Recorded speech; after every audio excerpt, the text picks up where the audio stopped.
ప్రజాప్రతినిధులు కూడా పెద్ద ఎత్తున రావడం జరిగింది.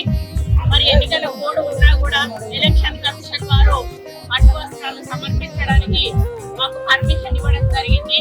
మరి దాంట్లో భాగంగా ఈ రోజు మా చేతుల మీదుగా స్వామివారికి పట్టు వస్త్రాలు సమర్పించడమే కాకుండా అంగరంగ వైభవంగా జరిగినటువంటి కొమరవెల్లి మల్లికార్జున స్వామి మరి కళ్యాణాన్ని కన్నులారా తిలకించి మరి ఇప్పుడే అయ్యగారు చెప్పారు, మల్లన్న రూపంలో ఉన్నటువంటి శివుణ్ణి మరి ఈ రోజు దర్శించుకొని మనం ఏమైనా తెలిసి తెలియక చేసిన పాపాలు ఏమైనా ఉంటే కూడా అవన్నీ తొలగిపోతాయి, మనకు మంచి భవిష్యత్తు ఉంటుంది అని చెప్పి వారు చెప్పడం జరిగింది.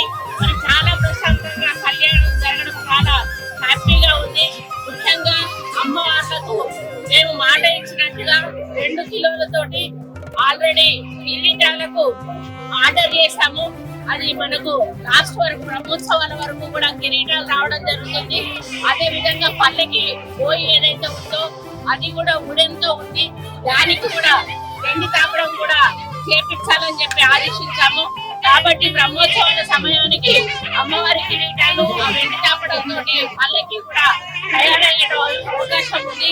మరి రాబోయే రోజుల్లో దీనిని కూడా ఒక మాస్టర్ ప్లాన్ ప్రిపేర్ చేసి పెద్ద ఎత్తున మరి ఏదైతే మేము 6A టెంపుల్స్ అన్ని కూడా ఒక మరి వాటికి ఒక ఆలోచనతోటి ముందుకెళ్తా ఉన్నాము.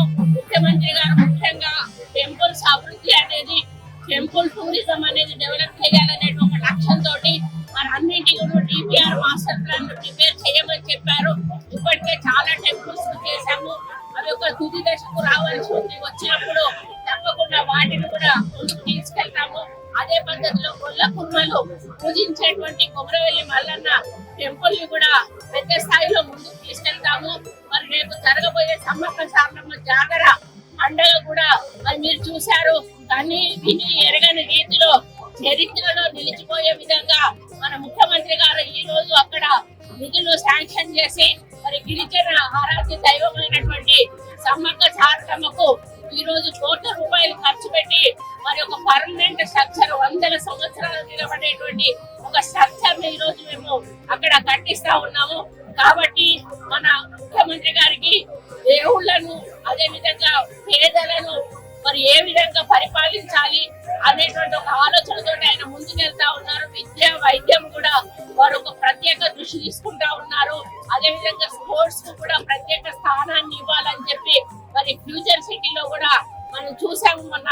మరి కాబట్టి రాబోయే రోజుల్లో తెలంగాణను రేసింగ్ తెలంగాణ నెంబర్ 1 గా మరి 2047 $3 ట్రిలియన్ ఎకానమీ లక్ష్యంగా ముందుకు పోతున్న శుభతరుణంలో ప్రజలందరి ఆశీర్వాదము, వాళ్ళతో పాటు మీ పత్రికా సోదరుల ఆశీర్వాదం కూడా ఉండాలని కోరుకుంటూ సెలవు.